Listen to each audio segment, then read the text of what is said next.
कैसे हैं आप सब? होप सो आप सब बढ़िया होंगे। तो बच्चों, क्लास 11th में आप जो भी न्यू टॉपिक्स पढ़ रहे हैं, बुक कीपिंग है, फीचर्स हैं, एडवांटेजेस है, थ्योरेटिकल पार्ट में यही जो टॉपिक्स है इम्पॉर्टेंट है। मतलब अगर 3 मार्क का क्वेश्चन आता है तो इन्हीं टॉपिक्स में से आता है। तो आपको ये टॉपिक्स अच्छे से प्रिपेयर करने हैं। आपके लिए सब न्यू है, बट रिपीटेटिवली स्टडी करने से जब आप इन टॉपिक्स को बार बार रीड करेंगे, समझने की कोशिश करेंगे, तो आप इन सबको अच्छे से समझ पाएंगे। अदरवाइज बाद में इन्हें लर्न करने में प्रॉब्लम होगी। आप इन्हें डेली एक रूटीन में स्टडी करिए, सो दैट बार बार पढ़ने से आपको ये अच्छे से कॉन्सेप्ट्स क्लियर हो जाए। तो मैंने आपको लास्ट क्लास में डिफरेंस कराया था बुक कीपिंग एंड अकाउंटिंग का। आज हम डिफरेंस करेंगे बच्चों, अकाउंटिंग एंड अकाउंटेंसी में डिफरेंस क्या है। अकाउंटिंग और अकाउंटेंसी दोनों नेम बच्चों सुनने में बहुत रिजेंबल करते हैं, सिमिलर लगते हैं, बट दोनों ही डिफरेंट है। बुक कीपिंग मैंने आपको बताया था क्या होता है, it is just recording of transaction, ठीक है। उसके बाद मैंने आपको कहा था अकाउंटिंग उसके बाद का स्टेप है, उसमें रिकॉर्डिंग भी था, क्लासिफिकेशन भी था। अकाउंटिंग में अब क्या आएगा, ये उसके नेक्स्ट आगे का स्टेप है। जो भी बुक कीपिंग में आया था वो सारा अकाउंटिंग में कवर अप होता है। लाइक बुक कीपिंग तक जो भी था उसमें रिकॉर्डिंग या क्लासिफिकेशन, एंड देन मैंने आपको कहा अकाउंटिंग में समराइज होता है। यहाँ पर ये सारा पार्ट हम अकाउंटिंग में कंसीडर करेंगे, क्योंकि वो फर्स्ट स्टेज था, ये उसके आगे का स्टेज है। अकाउंटिंग में ये सब पॉइंट्स कवर होते हैं, recording of transactions, classification of transactions, summarizing the transactions। जो भी बुक कीपिंग में करा वो सब अकाउंटिंग का ही पार्ट था, तो वो सब इसके अंदर कवर होता है। तो it includes recording, classifying and summarising of transactions. Then accountancy क्या है? अकाउंटेंसी इन सबको स्टडी करने को बोलते हैं। वो रूल्स और प्रिंसिपल्स जो आप फॉलो करते हो while recording, while classifying and summarizing the transaction। मतलब it provides the body of knowledge, it is the body of knowledge, it prescribes rules and regulations which you need to follow। कब follow करने होते हैं? जब आप इन transactions को record करते हो। Rules and regulations we observed, we followed while preparing, while recording, classifying and summarizing of transactions। इन सबको करते टाइम जिन रूल्स को आप फॉलो करते हो बच्चों, उसे हम बोलेंगे अकाउंटेंसी। तो ये जो आपकी बुक है ये अकाउंटेंसी है, ये वो नॉलेज है, ये वो रूल्स बताती है जिनके बेसिस पर हम अकाउंट्स को प्रिपेयर करते हैं। ये क्या है? बुक कीपिंग अकाउंटिंग में अकाउंटिंग वास्ट कंसेप्ट था, बुक कीपिंग नैरो कंसेप्ट था। यहाँ पर अकाउंटिंग एक नैरो कंसेप्ट है, it is narrow in scope. ये कहाँ स्टार्ट होता है? जहाँ बुक कीपिंग खत्म होती है। और accountancy it is wider in scope, क्योंकि इसके अंदर बुक कीपिंग भी आ जाएगा एंड अकाउंटिंग भी आ जाएगा।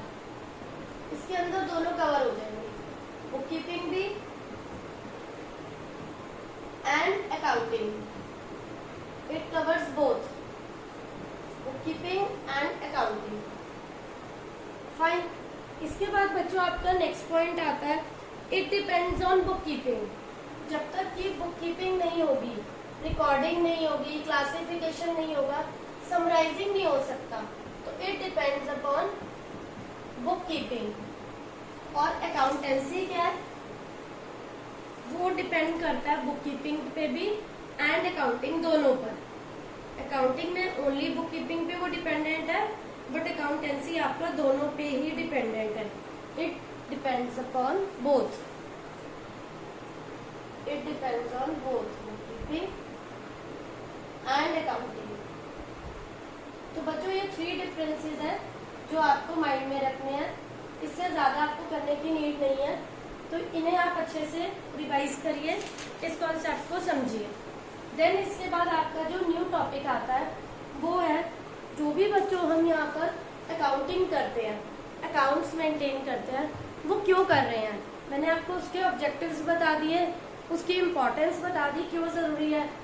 नाउ द क्वेश्चन इज कि कौन कौन लोग हैं जो इन अकाउंट्स में इंटरेस्टेड है, किन के लिए ये अकाउंट्स प्रिपेयर हो रहे हैं, क्या नीड है हमें, हम जो अकाउंट्स बना रहे हैं वो किन लोगों के लिए ज़्यादा ज़रूरी है, कौन से ऐसे लोग हैं, कौन सी ऐसी पार्टीज है जो बेसिकली इन अकाउंट्स को देखती है। तो ये टॉपिक है आपका पार्टीज। मैं इसे रेज कर रही हूँ बच्चों। इसके बाद जो नेक्स्ट आता है parties interested in accounting information. तो वो कौन सी पार्टीज है? इन्वेस्टर्स है जो इस बेसिस पर देखते हैं कि आपके बिजनेस में कितने प्रॉफिट्स हो रहे हैं, कितने लॉस हो रहे हैं। एम्प्लॉइज है जो इस बेसिस पर देखते हैं कि उनको कितनी सैलरी मिल रही है। गवर्नमेंट इस बेसिस पे आपसे टैक्स लेती है। Parties interested in accounting information.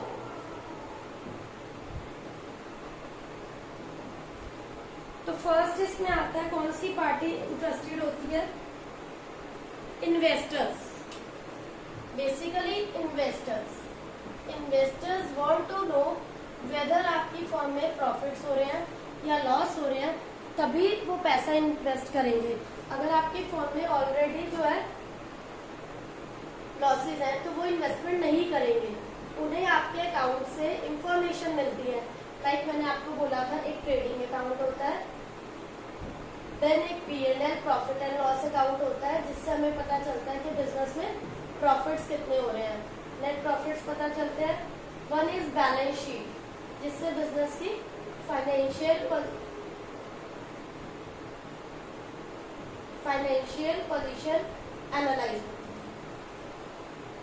Okay, तो इन्वेस्टर्स को ये देखना होता है कि बिजनेस के पास कितने असेट्स हैं, कितनी लायबिलिटीज है, बिजनेस ने कितने का लोन लिया है, सो दैट उनकी जो अगर वो इन्वेस्टमेंट वो करें वो सेफ है कि नहीं, वेदर ये बिजनेस जो है रिटर्न अच्छा दे रहा है, इस बिजनेस में प्रॉफिट्स हो रहे हैं या नहीं हो रहे।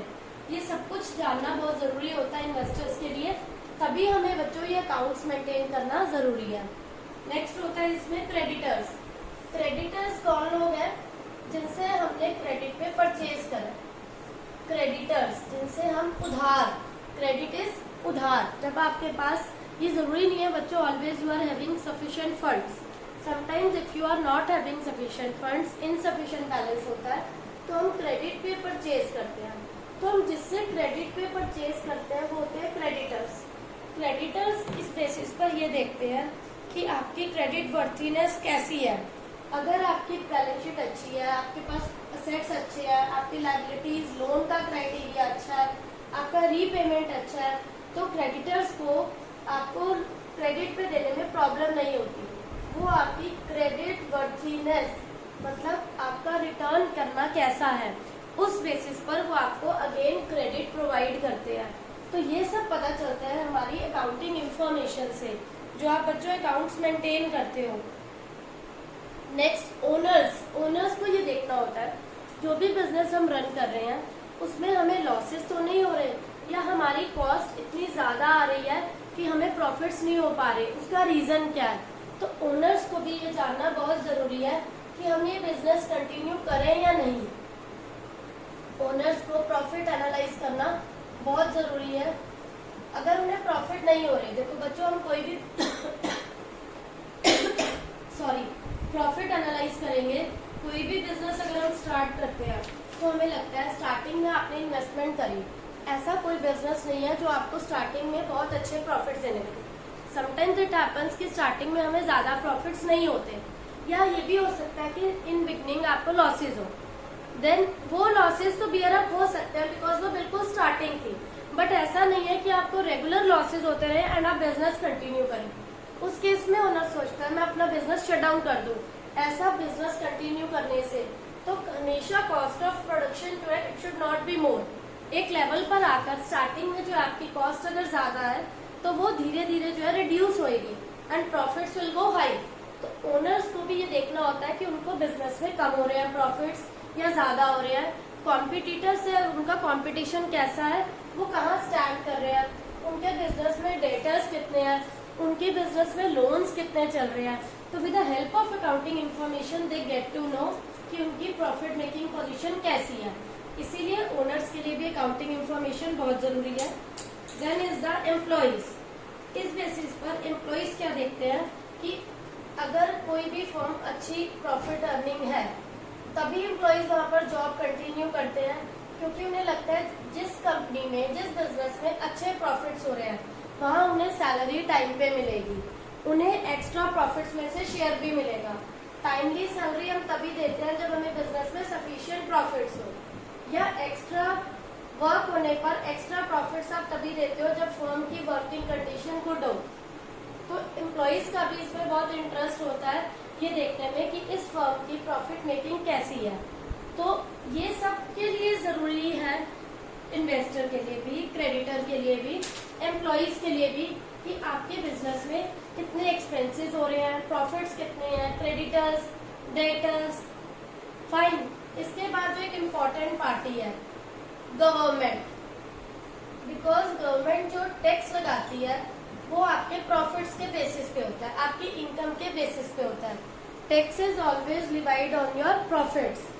तो अगर आपकी फर्म में प्रॉफिटेबिलिटी अच्छी होगी, गवर्नमेंट टैक्स अकॉर्डिंग लगाएगी, क्योंकि आपने गवर्नमेंट से इनिशियली एक हमें क्या लेनी होती है, सैंक्शन करवाना होता है, रजिस्ट्रेशन करवाना होता है, जिसमें हम गवर्नमेंट को दिखाते हैं हमारे पास असेट सफिशिएंट है, हम इजीली अगर लोन भी लेते हैं वो लोन हम इजीली रीपे करेंगे। गवर्नमेंट को हम टैक्स तभी दे पाएंगे जब हमारे बिजनेस में प्रॉफिट्स है, या गवर्नमेंट जो है हमारी हेल्प करती है आपको सेटअप होने में, बिजनेस को एक्सपैंड करने में। अगर आपके बिजनेस में सफिशिएंट प्रॉफिट्स होंगे तभी उस केस में गवर्नमेंट हमारी फेवर करती है। गवर्नमेंट को हमारी इनकम पे जो टैक्स चार्ज करना होता है वो आपके देखो प्रॉफिट्स के बेसिस पे डिफरेंट है। सेल्स टैक्स भी होता है एक टैक्स जो गवर्नमेंट लेती है, one tax is income tax. तो ये सभी पार्टीज इंटरेस्टेड होती है अकाउंटिंग इंफॉर्मेशन में। इसके बाद जो हमारा टॉपिक रह गया बच्चों, वो बचता है आपका लिमिटेशंस का, कि अकाउंटिंग में हमारी लिमिटेशंस क्या आती हैं। लाइक ऑब्जेक्टिव्स हम पढ़ चुके हैं, हम अकाउंटेंसी क्यों पढ़ रहे हैं, बुक कीपिंग हो गया, पार्टीज इंटरेस्टेड कवर अप हो गया हमारा टॉपिक।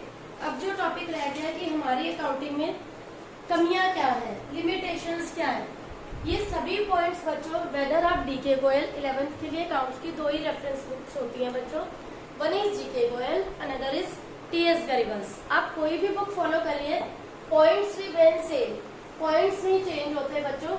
इनमें से जो पॉइंट्स आपको इजियर लगे आप वो कर सकते हैं, बट मिनिमम आपको 3 to 4 पॉइंट्स कवर अप करने ही करने हैं बच्चों कोई भी टॉपिक के लिए। लाइक अब मैं आपको टॉपिक बता रही हूँ लिमिटेशंस।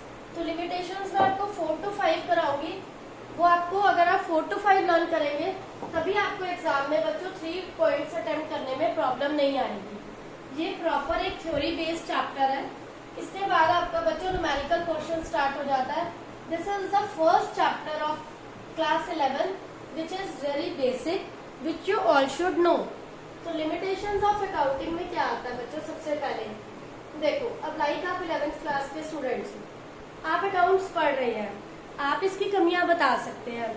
अगर कोई पर्सन जो इलिटरेट है, एक इलिटरेट पर्सन अकाउंट्स नहीं स्टडी कर सकता, ना ही वो इसको समझ सकता है बच्चों।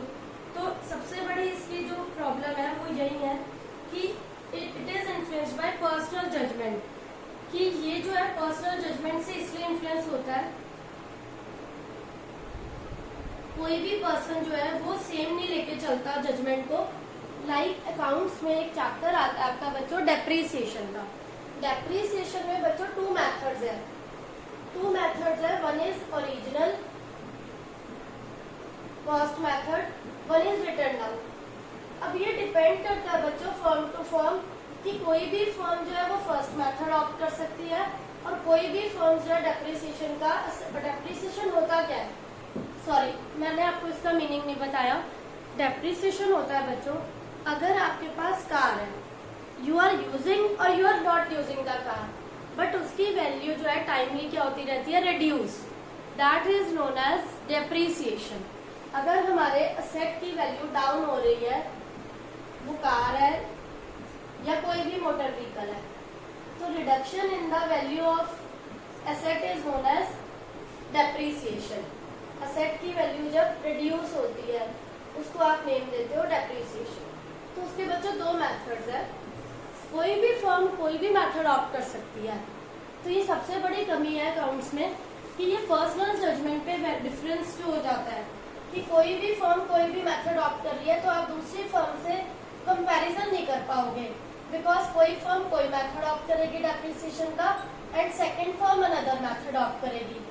This is the basic limitation of accounting कि it is influenced by personal judgement.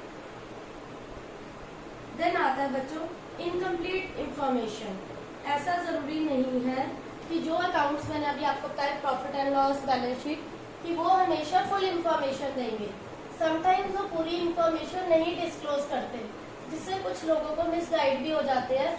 उन्हें लगता है फर्म की कंडीशन बहुत अच्छी है। बच्चों एक वर्ड होता है विंडो ड्रेसिंग। विंडो ड्रेसिंग क्या होता है? आपने विंडो शॉपिंग पढ़ा होगा। विंडो शॉपिंग क्या होता है? आप मार्केट जाते हैं, बहुत सारी आइटम्स को विजुअलाइज करते हैं, देखकर आप घर आ जाते हैं, ठीक है, आप एक्चुअल में शॉपिंग नहीं करते। विंडो ड्रेसिंग क्या है? कोई भी फर्म ये शो ऑफ करती है कि मेरे पास बहुत सारे असेट्स हैं और मेरी रेपुटेशन बहुत अच्छी है, मतलब वो फर्म कुछ फ्रॉडुलेंट आइटम शो करके अपनी पोजीशन बहुत अच्छी शो करती है, जो कि एक्चुअल में नहीं होता। That is known as window dressing, कि आप उसमें लोगों को मिसगाइड करते हो कि हमारे पास ये सब असेट्स अवेलेबल है, बट एक्चुअल में वो नहीं होते। तो again this is the drawback of accounting. तो ये पॉइंट भी है बच्चों कि it is affected by window dressing, कि हम कोई भी वैल्यू को इंक्रीज करके शो कर देते हैं। इनकम्प्लीट इंफॉर्मेशन तो आपको समझ आ गया होगा कि पूरी इंफॉर्मेशन नहीं शो हो पाती फाइनेंशियल अकाउंट्स में, प्रॉफिट एंड लॉस में या बैलेंस शीट में, तो उससे पूरी नॉलेज नहीं मिल पाती। थर्ड हो गया आपका ये विंडो ड्रेसिंग का पॉइंट, जिसमें हम जो आइटम्स हैं, कुछ ऐसी चीजें हैं जिनको हम उनकी वैल्यूएशन क्या कर देते हैं, ज्यादा करके दिखाते हैं, हाई वैल्यूएशन पे दिखाते हैं, जो कि रॉन्ग है। इसमें आप लोगों को मिसगाइड कर रहे हैं, तो ये भी एक लिमिटेशन बन जाती है इसकी। देन एक पॉइंट आता है बच्चों आपका based on historical cost. Accounts जो प्रिपेयर होते हैं बच्चों वो ओरिजिनल कॉस्ट पे प्रिपेयर होते हैं, ठीक है। अब लाइक मैं आपसे बात करूं, हम जो अकाउंट्स बनाते हैं they are prepared on the basis of historical cost, but market में आज की वैल्यू एनालाइज होती है। फॉर एग्जाम्पल आपने एक लैंड ली थी बहुत टाइम पहले, 10 years बैक। 10 years बैक आपने जो लैंड ली थी उसकी वैल्यू ये थी, उसकी वैल्यूएशन करी, वो 1 करोड़ की थी वो लैंड, 1 करोड़। अब जब फाइनल अकाउंट्स बनाते हैं तो हम बैलेंस शीट में असेट साइड पर शो करते हैं। ये रूल है, हिस्टोरिकल कॉस्ट के बेसिस पर शो होते हैं असेट्स।